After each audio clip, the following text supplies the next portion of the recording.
Talk of the new year. It looks like a lot of you are jumping on now, so I am going to get started. I'm going to share my screen. This always takes a second. All right.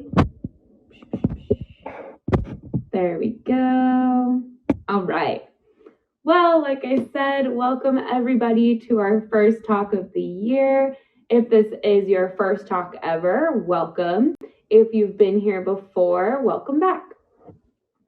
So we are going to start, the theme of today is going to be how to kick off the new year with a healthy diet and a healthy lifestyle. So if you're new here, let me introduce myself. My name is Mary. I'm a dietitian and I have a master's degree in nutrition, and I have over 4 years of experience in the health and nutrition field. So today I really wanted to focus on healthy diet and healthy lifestyle.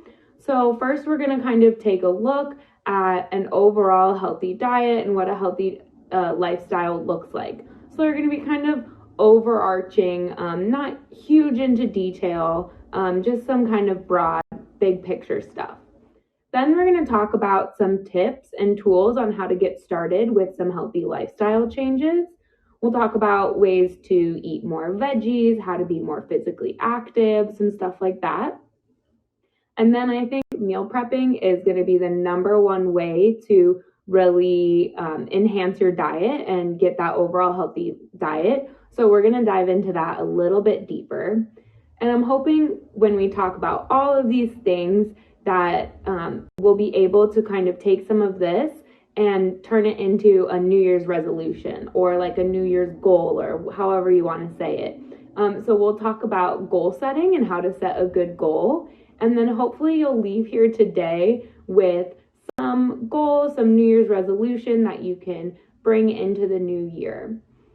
So we really want to make these sessions too interactive.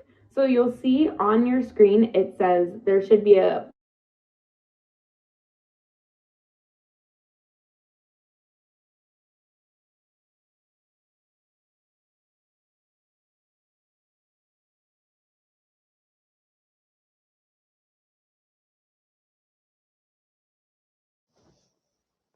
So I think just jumping in while we get Mary, I think there might be some technical difficulties, but there's a view questions button on the bottom. We have Mary on the line who will be able to answer your questions live as she's doing the demo. So let's give it a few seconds. Oh, and she's just joined. Sorry, everybody. Okay, let's try that one more time. I was like, nope, not anymore. All right. Well, like I said, if you have any questions, go ahead and shoot a question in there and let me know. All right, so let's get started. First, I wanted to kind of start with what is an overall healthy lifestyle. And so this picture right here, it was created by the USDA. And this is their idea of like how to create a healthy diet and a healthy plate. When I went to, and so they teach us in school. So if any of you have kids in school, they might have seen this. When I went to school, it was the pyramid. So this is kind of how they like to show what is a healthy diet. And I think it's a great picture because you can get a lot out of just looking at this picture. So one of the first recommendations for an overall healthy diet is going to be half your plates to be fruits and vegetables. So you can see in this picture, half the plate is fruits and vegetables. You can also see in this picture that there's a lot of variety. You know, you're getting your food and what you eat on your plate from a bunch of different food groups.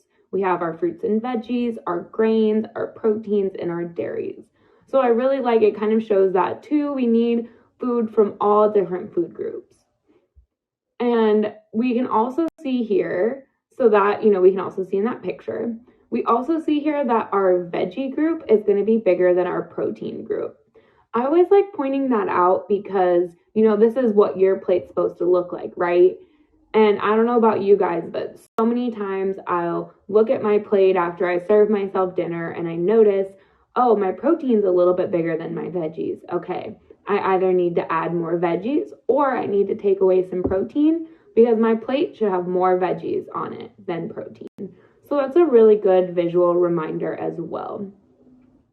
So I really enjoy this. I think it conveys a lot.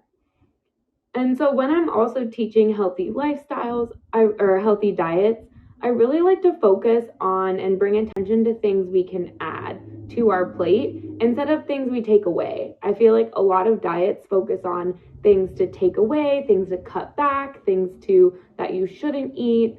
I kind of like to focus on the other way. I think it's a more positive way of looking at healthy diets. So let's focus on things we can add. So my first one is going to be veggies. If someone came up to me and was like, as a dietitian, what is your one tip? If I had to narrow down my one tip to a healthy diet, I would say eat more veggies. Especially in the Western world, we tend to not eat enough veggies, if any at all. So adding veggies and increasing your intake of veggies would be a really great New Year's resolution. Next, we want to eat more whole grains. I think in today's grocery stores, we have so many options that just about every grain product can be whole grain. So trying to incorporate some more whole grains into our diet is also a really great way to get an overall healthy diet. And lastly is going to be focusing on lean proteins. Whether that's cutting back on some of our red meat, eating a little bit more of our poultries or our fishes that tend to be a little bit leaner in our proteins, can be a really great thing to add to your diet as well. And I really like to follow this 80-20 rule. 80% of the food that you eat should be food that's on my plate. We're thinking our fruits, our veggies, our whole grains, our lean proteins, and our dairies. 80% of our food should come from those. That leaves 20% of our food coming from foods that won't be on my plate, which tend to be some of our favorite foods, like our pizzas, our desserts, our chocolates. These things can still be part of an overall healthy diet, just in a smaller quantity. So following that 80-20 rule is a good way to focus on our good foods, our healthy foods that are on our my plate right here, and still leaving room for those treats 20% of the time.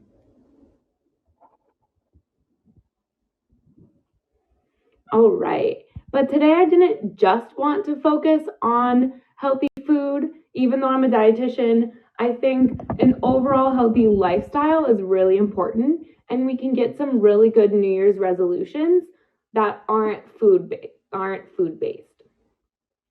So, and both of these, both sleep and physical activity and movement, have been linked to weight loss. So it's not just diet, the only thing we need to focus on. We need to focus on other things as well.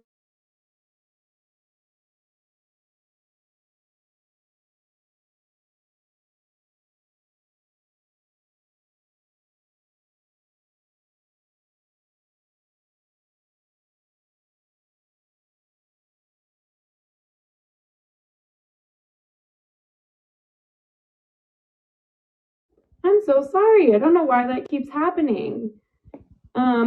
So thank you for your patience, everyone. It could just be something on my end. I did just get a new phone. So we'll just charge through, but thank you for your patience, everyone, with these little hiccups. So better sleeping habits are very important. Adequate sleep is going to be 7 to 9 hours a night.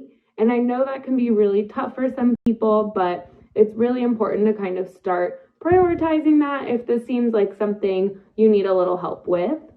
Getting adequate sleep can also help with curbing our cravings. People who sleep better tend to binge less, eat less of those treat-like high-fat foods, and it can also improve your metabolism. So focusing on sleep can also be a really great way to lose weight as well. And adequate movement is going to be really important too. Adequate movement can also help improve our sleep as well. The recommendation for, overall heart health is going to be at least 150 minutes of physical activity a week. So that's going to be for adults. So the adequate movement and adequate sleep are going to be really great for healthy lifestyle, and they're really nice New Year's resolutions as well. And remember, if you have any questions, feel free to put those in the question chat. So this slide, I know it's a lot of words. I made it like this so you can screenshot it if you want to. So how do we know, we just talked about how diet is really good for a healthy, overall healthy diet is something that we want, something that we need. We know adequate sleep and adequate movement are really important, but how do we get there? What are some tips and tricks? So these are some of my favorite tips to give. My number one tip when you're trying to, incorporate a healthy lifestyle, a healthy diet, is to get your partner involved, or at the very least, the person you spend the most time with, or the person you eat with the most. Get them to join you. It helps a ton. And apps like this too, where you have like a community-based feel, like you can reach out to people, you can feel like you're doing it together with people, that helps a lot. Also, meal planning is going to be your best friend when we're trying to have a healthy diet. And meal planning is such a big part of this that I have a whole screen or a whole slide, next slide, where we talk all about meal planning. So I'll save that till then. This is number 3 is probably one of my favorite tips to give because I think it blows people away. A dietitian being like, eat butter and salt. It says a little, but also it's true. Adding a little bit of salt, a little bit of butter, or a little bit of cheese to your veggies is better than not eating them at all. So if, at home you have maybe a kid who's a picky eater, or just even as an adult, and you never really ate that many veggies and you don't really like them, adding a little bit of salt, butter, and cheese can be a really great way to make them a little bit more palatable, a little bit yummier, and you're still eating your veggies. So number 4, frozen veggies. So if you're the type of person who you really want to eat healthy and eat more veggies, but you find out that you're throwing away a lot of veggies, frozen veggies are great. So something I like to do is I'll do half fresh veggies and half frozen veggies. And then I eat my fresh veggies in the beginning of the week and my frozen veggies at the end of the week. And when I started doing that, I found out I threw out a lot less veggies. And there's even an argument to be made that frozen veggies could be even healthier than fresh veggies because frozen veggies are frozen pretty much right after harvest. So those steam bags or those roaster bags can be such a good way to get some more veggies in your diet as well. So number 5, try not to buy or leave sweets and sodas in your home. This tip actually really helped me. I tend to have a sweet tooth a little bit, so I try, within reason to not buy most of my sweets. So that way, when I am really craving something, I'll honor my craving and I'll go get a sweet. But just that act of going out to get it, really cuts back on how much you get and also makes it kind of feel a little bit more like a treat. Number 6, there's so many resources online, especially when it comes to recipes, that it can be really helpful with the meal planning or trying to eat healthier. Is just seeing these recipes and seeing all the yummy and delicious and healthy foods that you can eat. It can be really inspiring. So I like Instagram, so I tend to follow a lot of people who recipe pages and dietitians who have these delicious recipe pages, and it is very inspiring. So a tip for sleep specifically, this one actually really helped me. I know that there's tips of like, leave your phone out of the room or no cell phone for 30 minutes before. Those didn't really help me that much when I was struggling sleeping. But trying to go to bed and wake up at the same time every day is really helpful. And that kind of sounds like a bummer thinking about waking up at like 7 a.m. on a Sunday, but you'll find it's a lot easier to go to bed at an early time and wake up at an early time feeling refreshed on Monday. And when it comes to physical activity, start slow. So I think this can kind of also be for diet as well. If you all of a sudden go from, maybe not the best diet to like a super healthy raw broccoli and raw vegetable diet, it's not sustainable because that's a huge change to make. But start slow. Maybe try eating one more vegetable a day, two more vegetables a day. And the same can go for physical activity. Instead of going straight to, powerlifting in the gym 6 days a week, maybe you go once a week. Maybe you walk once a day. Little things like that. And habits happen when we can build on them and you get some momentum behind you. It can help a lot in creating healthy lifestyle and healthy habits. The second tip for physical activity is one of my favorites. Find activities that you love. Healthy, physical activity is not the same for everyone and it doesn't look the same for everybody. So find things that you enjoy doing. I personally don't really like high impact physical activity. So things that work to keep me fit would be like yoga and walks and hiking. I could do that every single day and be very happy. And then you enjoy your physical activity. If you find that there's a physical activity isn't something you really enjoy, maybe that's not the right one. And just like the first tip, finding people to do your activities with is also very helpful and makes it a lot more fun. Because we're trying to think that these are supposed to be healthy lifestyle changes, and the best way to make these changes healthy lifestyle changes is bringing people who are in your life to these changes with you. Remember, if there's any questions or anything you want to know, feel free to put it in the chat. A lot of times people ask just random nutrition questions and random health questions, and I'm happy to answer those as well while we're here. So like I said, meal planning and meal prepping is going to be one of the best things you can do for yourself when you're trying to switch to an overall healthy diet. So I thought this was important to just leave on its own slide. So number one is going to be prepping and chopping veggies. So this one actually really changed meal prepping for me. So when I tend to go grocery shopping and I come home, I will peel, I'll chop, I'll portion out my veggies for the week. You don't even have to cook them. But when you come home on like a Thursday night and you're exhausted, you're not going to want to peel and chop potatoes for 20 minutes. So just doing all that prep over the weekend or on times when you have, days when you have more time can save you 20 minutes on a weeknight, which can be really helpful. A good place to start is by planning 4 meals a week. So planning and then grocery shopping for 4 to 5 meals a week. Obviously, you can start at 2 meals, 3 meals. I find for my house of 2, planning 4 to 5 meals a week is kind of our sweet spot, but you'll find your own.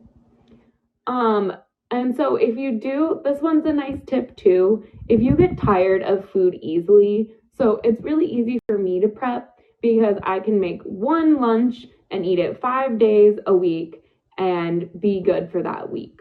But if you're someone who, that's a big hurdle for you, like I have friends who will be like, Mary, I can't eat the same thing every day. I'll go insane. So one thing you can do is you can meal prep ingredients, but then combine it in different ways.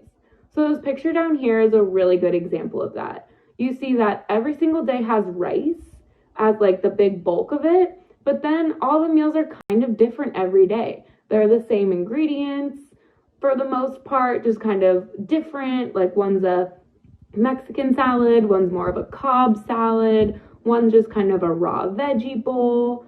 So that can be a good way too to switch it up without having to really over prep. So that can be really helpful too.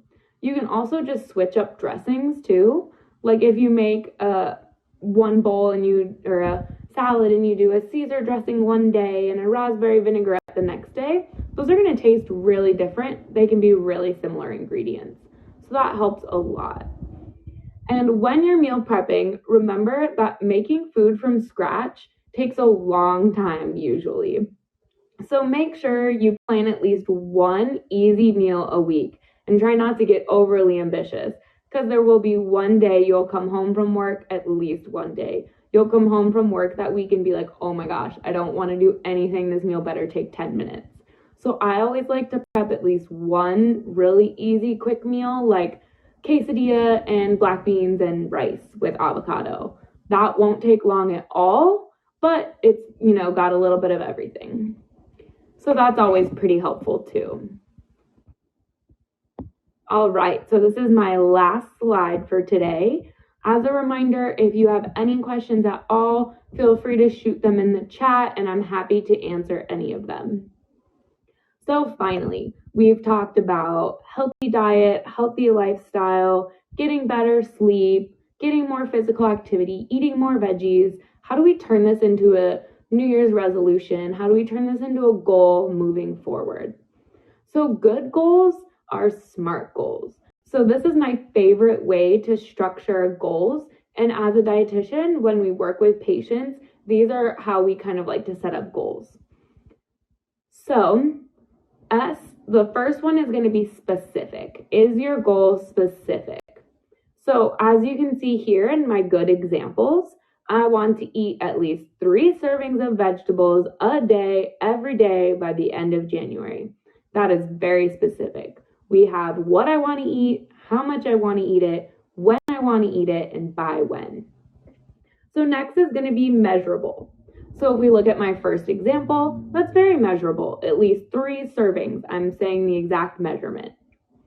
Attainable. Is it something that you can do? Do you have control over it? Yes. The ability to eat 3 servings a day. Yeah, every day you have control over that. You can meal plan, you can grocery shop. You do have control over that one. Next is going to be relevant. Well, if I'm trying to eat healthier or be healthier, eating vegetables is a really good way to start, right? So that's very relevant. Next is going to be time sensitive. This one is probably the trickiest part of it, and it can be a little tough, but by this one, I said by the end of January. So that means I have an end date when I want to hit that goal by. And then eating, hopefully 3 servings a day of vegetables forever. So let's look at another good example. This one is starting a diet. So I want to start intermittent fasting. Okay, so that's relevant because it is a healthy lifestyle change for 18 hours a day. So that's specific. I have an 18-hour fast, 6 days a week. So my goal is measurable because I'm saying I want to do it 6 days a week for 3 months. So it is time sensitive. And that whole sentence was very specific. Let's take a couple looks at a bad example. So the first one, I want to lose 20 pounds in a month. Well, it's relevant because I said I want to be healthier. Weight loss can be healthier. Okay. But it's not very specific. It's not saying how I'm going to lose 20 pounds. It's also not really attainable. 20 pounds in a month is a lot of weight. So it's not really attainable. It's measurable because it's 20 pounds, but it's not a very good one. I think I need a little bit more info in there for it to be a good goal. And also, personally, I think weight loss as a specific goal, like saying 20 pounds or 5 pounds, can be tough. Sometimes we don't have control over the exact amount of weight we lose, but we do have control over how much physical activity we get or how many vegetables we get. So in my opinion, those would be a little bit better of goals than setting a weight loss goal itself. Because if you move more, you eat more veggies, you will probably lose weight, but you're not putting an exact number on it. And that last bad example, I want to be more active.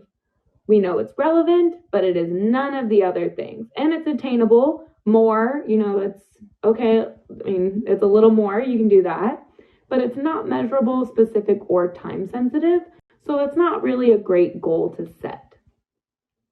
So I hope that explanation of goals was helpful. And I really hope, you took some stuff from all of these different lifestyle and diet changes I talked about, and you can use this framing to make some great New Year's resolutions. So, do we have any questions?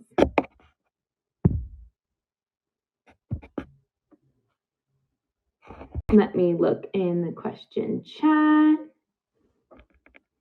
And like I said, you can really ask questions about anything if you want to. I am on here. I'm happy to ask questions about things that we didn't talk about today, if you would like to. So if I'm looking at the questions, it seems like a lot of the questions were pretty old, so it doesn't look like we have any questions at the moment. Read out the questions. I think it might have been the wrong link, so let me go through the questions. Oh, okay, awesome. Yeah, so we actually have a lot of questions. First question is, do you need to exercise for a day? So exercise is always going to be a great option, and there's days when you don't. So you don't have to exercise every day. So like for example, the recommendation is 150 minutes per week. So you can break that up by day. You can do that every single day. You could do, one day that's 60, one day that's 30. So really whatever it looks like to you, physical activity is always going to be a great recommendation. And so I would recommend everybody try to incorporate that into their healthy lifestyle. All right. The next question is, should I focus more on exercise or calories in and out? If it's between the two, which one is a higher priority? That is a really great question. And it's really kind of hard to answer because they're both great. If I had to work on one, that's a tough question. Personally, here's how I would do it. Whichever one you think is more attainable for you, because when we're making changes to our lifestyle, momentum and progress is really important. So, to you, if you're, I know I can do physical activity, I know I can make those changes, start with there and then move on to nutrition, or the other way is how I would do it. Okay. What time in the evening should you stop all food intake? And then the follow-up question, somewhat unrelated, is Coke Zero somewhat okay? I'll answer the Coke Zero one first. If you're trying to cut back on sugar and calories, Coke Zero is a great option because since it is that artificial sugar, it doesn't have any of those calories or the sugar in it. So if you're a Coke drinker and you want to drink the regular and you switch to the zero, that's a great switch. And so then to your first question, there's a lot of conflicting research, but it seems to be the prevailing idea now is that it doesn't really matter when you eat. I know that there was a thought going around for a while that you want to eat before 8 p.m. A lot of the reason for that was because of the type of food people eat past 8 p.m. and not exactly the fact that they are eating past 8 p.m. So if you eat at midnight and it's a nice healthy meal, that's perfectly fine. If you eat at midnight and it's an entire tub of ice cream, then that would be kind of something I would reconsider. Awesome. Next question, is high protein, no carb good for you? No carb is just about impossible. A lot of things have carbs in them, even things you wouldn't expect. So exactly zero carb would be tough. High protein, they tend to not push high protein because the way your metabolism works is there's a threshold to how much protein your body can process. And if you go over that threshold, it just doesn't really make much of a difference. That's why, in certain diets, they don't really increase your protein that much. It's usually carbs and fat that they kind of play around with. I have no problem with increasing protein intake, but I would, cut back on carbs if you want to, but zero carbs is not gonna happen. Gotcha. Next question, how do you calculate sugar on labels?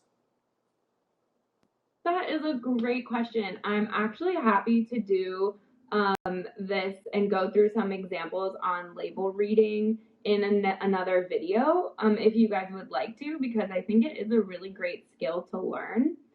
So when it comes to reading a food label and the sugar on the food label, you just need to, it'll tell you in one serving how much sugar is in that one serving. So you need to think, how many servings am I going to eat? then multiply that by the grams of sugar, and that'll tell you. So for example, there's a protein bars, for example, where even though it's in one package and it's like the complete cookies, the serving size is half a cookie. So if you eat the full cookie, you would have to double the grams of grams of sugar. But that's how you do it. Very cool. The next question, what are some healthy dressing options to buy? I'm concerned about using store-bought dressings. Are they okay for regular weekly consumption? Yeah, so it all depends on the kinds you get. So really generic quick answer, anything that's more vinegar based tends to be lower calorie if that's what you're going for than more of those creamy ones, but it really depends. If you're concerned or want to start making your own dressings at home, they're actually really easy to make. So all a dressing is a fat, an acid, and a seasoning usually. So at home, if you have like little mason jars or even just a little cup, you can portion out some olive oil, some lemon, and then some seasoning or any combination of those things and make your own dressing at home. It's actually a lot easier than it seems. Oh, and a trick with too is just a splash of Dijon mustard. You'll thank me later. Awesome. Next question, when fasting, is a cup of coffee breaking your fast? So that depends. A plain black cup of coffee will not break your fast. If there's anything in that coffee, it will. So people tend to add, creams and sugars to their coffee. So if you do that, that is technically breaking your fast. But a plain cup of coffee will not break your fast. And next question is, would I stop drinking Dr. Pepper? I guess to rephrase it, is Dr. Pepper more Coke Zero or Coke? It would be more Coke. So if you do Diet Dr. Pepper, that's totally fine. I know there's a lot of, different research out there saying different things about those alternative sugars. If your option is regular soda or diet soda is going to be your better option. If your options are water or diet soda, water is going to be your better option. And try to understand last question. How many calories in the soda? I guess the question is more like how many average calories per soda? And I think it's probably about like 120 per can or something. Yeah, just about it. Yeah. Yep. So it'll depend based on the soda. So I think like Dr. Peppers maybe have less sugar in them. So that's a great, reading the food label. That label on the back of your sugar will have it. You can also really easily Google it too. Awesome. Well, thank you, everyone. Thank you, Mary. It was a great talk, and thank you, everyone, for joining. I think we had really interesting points and a lot of questions. So, fats on labels. I think we just got a new question. Fats on labels. Can you explain? That might have to go into the next talk. So, stay tuned. Yeah, definitely. Since there's so many questions about labels, I'm happy to do a talk on labels. I think it's such an important skill for people to know, especially like what's regulated, what isn't. So I'm happy to do a talk on that. All right. Okay. Thank you. Thank you, everyone, for joining, and see you all soon. Bye, everyone. Thanks again. Happy New Year.